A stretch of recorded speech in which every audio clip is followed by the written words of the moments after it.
So yun na lang yung natitira kong workout. So at least maging active yung katawan. So pagdating sa fairway, at least ready tayo. Fairway ready, ika nga. Hi madam. Hi ma'am, kamusta? Sali ko? Kamusta? Okay lang naman sir. Kayo po. Okay lang. Card Mag- payment? Hindi, anong pangalan nyo? Christine. Traditional yung Ang 13 months year. wala pa kami. Ang daming customer. No, usually November yan. Kaya mabuto. Wala 5 a.m. lang. Grabe ba? Sige po, ma'am.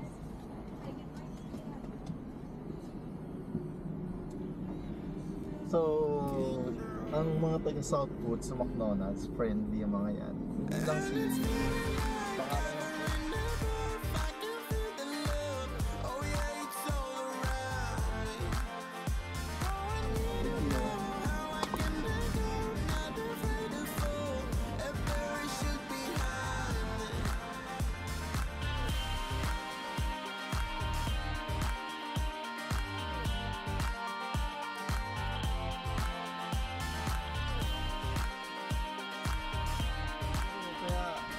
kailangan tama talaga na medyo lively kausap yung mga sa drive-thru, mahaba pasensya kasi nga medyo ano din, mahirap din na maging drive-thru na ano, operator.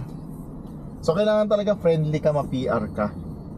So mahirap ang trabaho ng crew, sa totoo lang, food crew. Minsan ko nang sa dati kong pinagtrabahuan, may experience kasi kami na na 3 days mag 3 days mag crew. So mahirap ang trabaho, sa totoo lang. Hanga ako sa mga working students, lalo na sa wife ko, working student yun. So saludo ako sa kanila, kasi ako hindi ko nagawa dahil nagpipresenta ako. Sabi sa akin ng magulang ko, mag-aral ka na lang anak. Ganyan. Gusto ko mag-pedicab driver. Hindi anak, mag-aral ka na lang. Ganon. So nung natuto ako mag-drive, nauso yung mga FX, malaki kinikita sa FX. Imagine mo, mula sa amin hanggang South Mall, 30 pesos o 35 pesos. Ilan ang kasya sa FX? 9, 10. Imagine mo during those time ano ang halaga ng 30 pesos noon? Sa panahon noon, malaki ang 30 pesos. So, ibig sabihin, malaking halaga. So, nakaka-tempt magtrabaho. Kaso sabi nga nila, pag nagtrabaho ka, pag kumikita ka na ng pera, nakakalimutan mo mag-aral. Siguro yun ang wisdom ng mga matatanda. Kaso sa iba naman, pag walang-wala ka, gusto mo makapagtapos sa pag-aaral, so pilitin mong magtrabaho. Kung walang pantustos magulang mo or hirap kasi kulang, marami kayong magkakapatid or so kailangan mo magtrabaho. So talagang working student ka. So mahirap maging working student. So marami akong mga classmate din sa college na nag-working student. May iba na crew nagtrabaho sa McDo, and yung iba is tawag dito sa Jollibee. So yung iba sa loob ng school nag-aayos ng libro sa library. So may mga ganung program nung nag-college ako. Ngayon nung ako hindi ko naranasan hindi ko naranasan magtrabaho. Maging employee, hindi ko naranasan. Ang naranasan ko is maging mini negosyante. So during those time may kaibigan ako. So may sila, DSL. Hindi pa uso fiber noon, DSL pa lang. Kami sa bahay, lang kami, ISP Bonanza. So yun yung pag sinabing ISP mo Bonanza, ang modem mo is nakakabit sa telephone line. So walang makakasingit na calls na tumatawag sa bahay. O minsan kapag may sumisingit, napuputol yung internet connection. Pag maraming tawag sa telepono, humihina ang internet. Yun ang ano nila doon. So during those time, yung kaibigan ko, nagda-download siya. Ang una niyang dina-download is Smallville. So yung Smallville, istorya ni Clark Kent yon, na Superman nung kanyang pagkabata. So hindi pa siya Superman noon. So yun yung istorya ng Smallville. So hanggang season 4, nakabenta kami hanggang season 4. Beyond that, hindi na namin alam kung ilang season na ang Smallville. Pero during those time, pinagkakitaan din namin yon. So doon nauso yung hindi naman nauso, pero kasi wala pa namang Facebook noon eh. So the most is bebenta mo, iaalok mo siya sa chat. Sa chat is MIRC. So yung mga 90s, mga millennials, kadalasan alam nila yon. And iaalok nila yon or sa mga kapwa nila estudyante na mahilig ng mga series. So Smallville. Yan. Sunod na binebenta namin is tawag na, ano ba yung binenta namin? Meet Your Garden. So ang dami ng CD nun, yung Meet Your Garden na yun. So maano yun? So pinagpupuyatan namin yun. Ako yung nagpupuyat kasi ako yung nagbo-burn sa CD. So kahit pa paano kumita, hinati namin yung pinagkakitaan namin. Yung kaibigan ko, nakabili siya ng gusto niyang hard drive. So ako hindi ko na maalala kung ano yung nabili ko sa kinita ko. Pero ano naman, yun yung first na ano ko ng negosyo. Kasi yung bata ko, ano pa naman eh, yung negosyo namin, ice candy, hindi naman ako parents or yung kasambahay namin eh.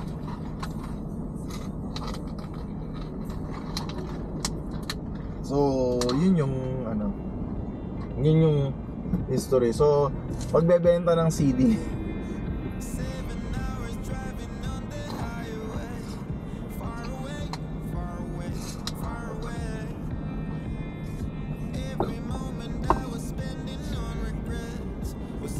one time nakakita ako sa Facebook, sabi daw nila time traveler daw sila.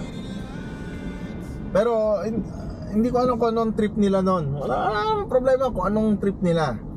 Kaso ang maganda lang kasi doon is may videos ng way back 90s na makikita mo, ito pala itsura ng Metro Manila, ito pala itsura ng Ayala, ito pala yung itsura ng Tagaytay during those. Kasi 95 nakakapunta na kami ng Tagaytay kasi yung time na nagkaroon kami ng Tamaraw FX during those time.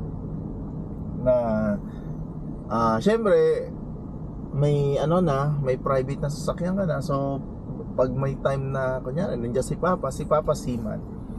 So pag nagbabakasyon, so isa sa mga namin is mag road trip. So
26th Street, hearing you whisper through the phone.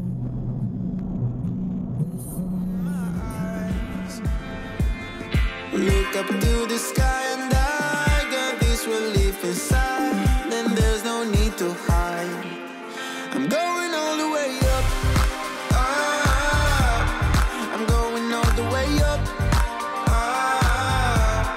I'm letting go in my heart, of everything that holds me down, no, no. And it's feeling like I'm in the groove, I can feel the love, oh yeah, it's all around me. Oh, I need to know how I can do. Pag tinignan mo sa Google Maps is drive. So usually may dinadaanan kami, I think 10 years ago, pag pupunta kami ng poultry farm,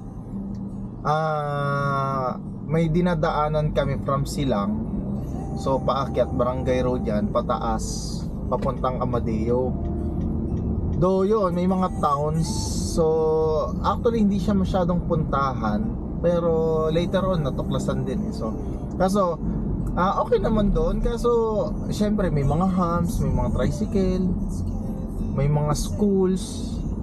So pag naabutan ka ng labasan ng mga bata, ng mga estudyante, abutan ka ng siyam-siyam. So hindi ka tulad sa dadaanan natin, halos siya, maluwag, bypass road siya. Malaking bagay yung mga bypass roads actually, lalo na nung panahon nung yung build. So umuwi kami ng Quezon, ganda ng maraming bypass road kahit papaano. So nakat mo rin yung travel time, kasi syempre during those time, pinakamabilis mo madaling araw 5.5 hours. Ngayon kahit hindi ganun ka aga or ganun ka tawag dito, hindi ganun ka sobrang aga para konti lang ang bumabiyahe papuntang Ginyangan, Quezon. So nakukuha ko siya ng 5.5 hours. May na yon, may konting tawag doon, may konting kain yon. Pero syempre after ilang years din, syempre dumadami din ang mga sasakyan. So kung hindi nagawa yung mga bypass road, syempre yung 5.5 hours mo kahit madaling araw ka dyan, medyo yan, magiging 6 hours yan, ganyan, 5.5. Ngayon kahit hindi ka sobrang madaling araw umalis, nakukuha pa rin ng 5.5 hours dahil nga sa mga bypass road. Malaking bagay. Partida ikot pa yon, kasi imbis na dumaan kami ng Atimonan, doon kami dumadaan sa Bondok Peninsula. So ang kalaban mo lang doon tricycle at mangilang bira may kasabay na na private na sasakyan. So noon wala nang masyadong project, so kahit pa paano medyo madalas tayo sa driving range. Pero dahil medyo busy na tayo ngayon, so maswerte na pag nakapag-driving range. So ito yung East Drive na tinatawag. Ito parang bypass road to doon sa mga barangay road na dati natin dinadaanan. So maluwag tong kalsadang to. Malaking bagay ito na talaga. Kaya madali lang pag nandito ka na, madali lang makapunta ng Tagaytay. Bakit ka magtitiis sa Santa Rosa, sa Noon, ang pagpunta ng Tagaytay 90s, itong Emilio Aguinaldo lang. Siguro iba pa yung sa Tanawan, iba yung usapan nyo. Pero kung galing ka ng Muntinlupa, kailangan makapunta ka ng Emilio Aguinaldo. So ang access namin, magkakarmona kami. Pag nakarating ng Dasma, kaliwa. So Emilio Aguinaldo na yun, dire-diretso na yun hanggang Tagaytay. So yun yung kadalasang route. Ngayon, nagawa yung kalsada from Santa Rosa papunta ring Tagaytay. So doon kami dumadaan. So We should be high. a stranger on a foreign land. Far away, far away, far away. I could get along, could be a different man.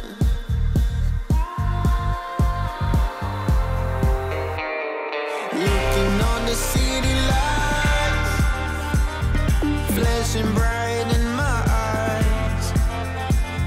Look up to the sky and I got this relief inside. Then there's no need to hide. I'm going all the way up. Ah, I'm going all the way up. Ah, I'm letting go in my heart. Ah, of everything that holds me down. No, no. And it's feeling like I'm in the roof. I can feel the love. Oh yeah, it's all around me. Oh, I need to know how I can make up, not afraid to fall. A parachute behind me. It's a clean slate, got a reason. The horizon is closer than it was. I will be there if you need me. I believe that we can grow. It's a clean slate, got a reason. The horizon is closer than it was. I will be there if you need me. I believe that we can grow. And it's feeling like I'm in the roof. I can feel the love. Oh yeah, it's all around me. Oh, I need to know how I can make up, not afraid to fall. A parachute behind me.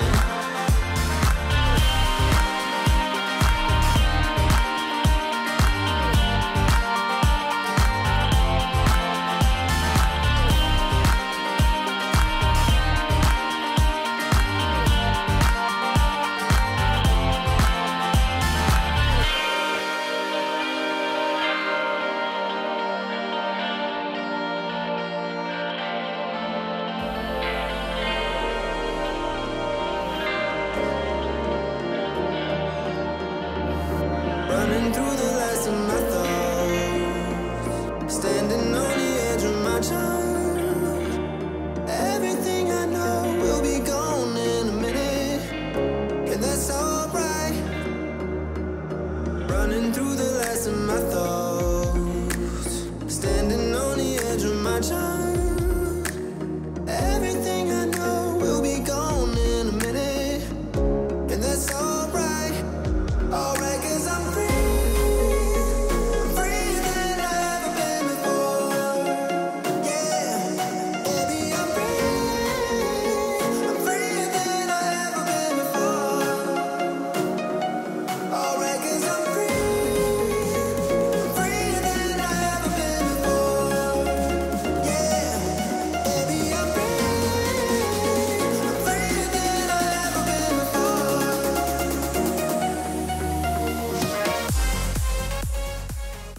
So, ang ano lang natin is mag-driving range lang after the work.